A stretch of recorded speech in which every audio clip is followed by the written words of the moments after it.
السلام علیکم ناظرین۔ حضرت جنید بغدادی رحمۃ اللہ علیہ نبی کریم صلی اللہ علیہ وسلم سے قرابت کے واسطے بالقصد کشتی ہار گئے۔ حضرت جنید بغدادی رحمۃ اللہ علیہ اپنے وقت کے شاہی پہلوان تھے۔ بادشاہ وقت نے اعلان کروا رکھا تھا کہ جو شخص ہمارے پہلوان کو گرائے گا اس کو بہت زیادہ انعام دیا جائے گا۔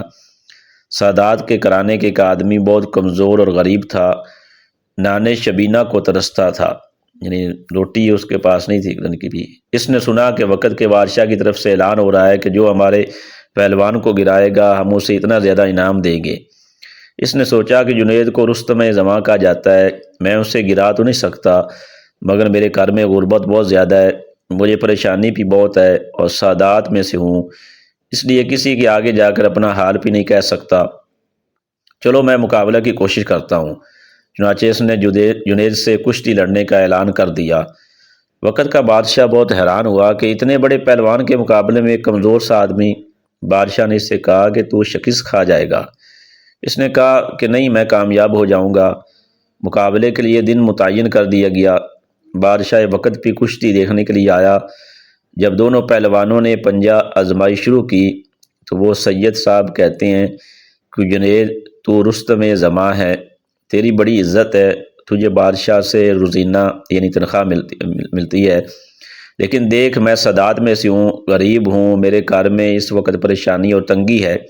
آج اگر تو گر جائے گا تو تیری عزت پر وقتی طور پر حرف آئے گا، لیکن میری پریشانی دور ہو جائے گی۔ اس کے بعد اس نے کشتی لڑنا شروع کر دی۔